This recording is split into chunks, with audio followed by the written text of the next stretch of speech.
Coucou les amis, coucou à toi qui me rejoins sur cette chaîne. Alors si tu entends ce message aujourd'hui, jour de nouvelle lune ou ce week-end du solstice d'hiver, c'est pas un hasard. Ce week-end, l'univers t'invite à faire de la place. Libère ce qui te nourrit plus et laisse la transformation se faire naturellement pour accueillir le renouveau dans ta vie. Nous sommes aujourd'hui, comme je le disais, sous l'influence de la nouvelle lune en Sagittaire, une nouvelle lune de clôture, de transformation et de passage. Et ce n'est pas un hasard si les cartes du Phénix et du passage se sont présentées aujourd'hui.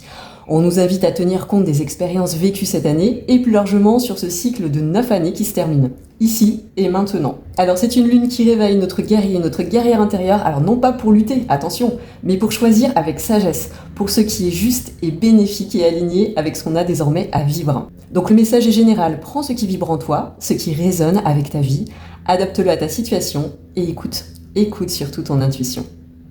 Allez, c'est parti. Donc comme je disais, on a le Phénix et le passage. Alors là, vraiment, c'est vraiment, les cartes sont sorties comme ça, c'est évident, tu vois, c'est évident. On est dans un passage. Peut-être qu'on t'invite d'ailleurs, tu vois, je vois qu'elle a sa main sur la pierre, là, sur le menhir, à te servir des pierres pour ce passage. Tu verras selon tes affinités, la pierre qui t'appelle. Si tu as l'habitude d'utiliser les pierres, c'est très bien.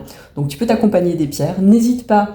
Si tu peux aussi sortir dans la nature pour essayer, tu vois, de purifier un petit peu à l'intérieur de toi tout ce que tu ressens. Je t'invite à poser une feuille vierge près de la fenêtre, que tu vois la lune ou pas ce soir, qu'il y ait des nuages, qu'il y ait de la pluie, peu importe, laisse-la se charger des énergies lunaires pour pouvoir ensuite, à la pleine lune suivante, poser tes intentions, faire tes manifestations, écrire tes vœux, écrire tes souhaits à ce moment-là, donc au moment de la pleine lune, la prochaine pleine lune.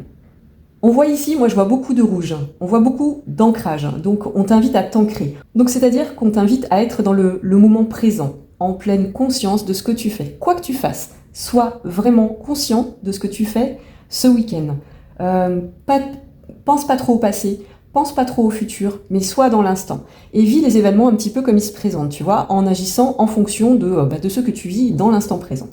Donc on a des énergies de mort pour une renaissance, et c'est très bien. On va lâcher ce qui ne nous sert plus pour accueillir le renouveau, et c'est pour le mieux.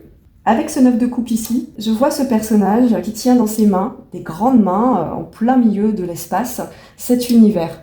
On te dit tu es le créateur de ta réalité, la créatrice de ta réalité. C'est toi qui fais la pluie et le beau temps. C'est toi qui décides ce que tu veux mettre dans ta vie et ce que tu ne veux plus dans ta vie.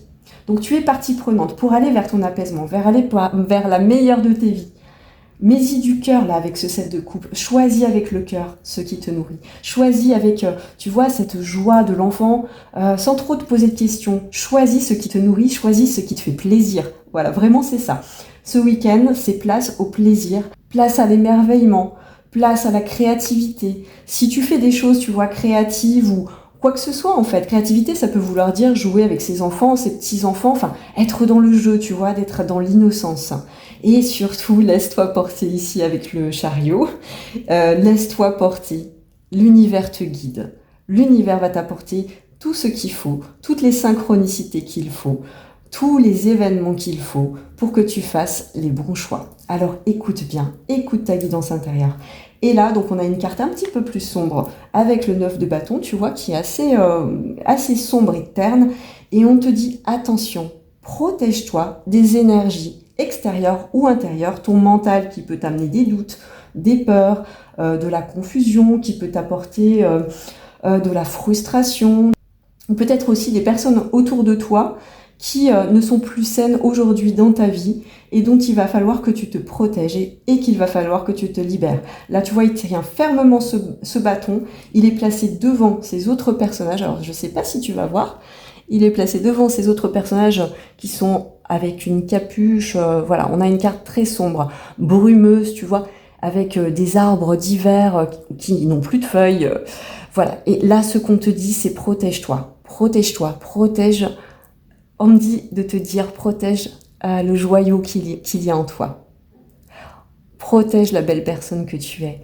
Protège ce qui est important pour toi. Protège-toi, autrement dit. Protège-toi des énergies négatives. Donc, les énergies négatives n'ont plus la place dans ta vie désormais. Donc on te dit, choisis-toi. Choisis-toi en conscience. Choisis ce que tu veux nourrir de plus beau dans ta vie. Je te souhaite une merveilleuse transformation. Il se peut qu'il y ait des émotions qui ressortent. Accueille-les et libère-les. Alors accueille ces émotions qui arrivent parce que elles nourrissent ton futur. Elles nourrissent ta libération. Répète-toi, j'accueille, même si c'est difficile. J'accueille ce qui est parce que je sais que c'est juste pour moi. Et je libère. Et tu vas voir, ça va bien se passer. Je te souhaite une très très belle journée. Je te souhaite un très très bon week-end de libération. À très vite. Bisous.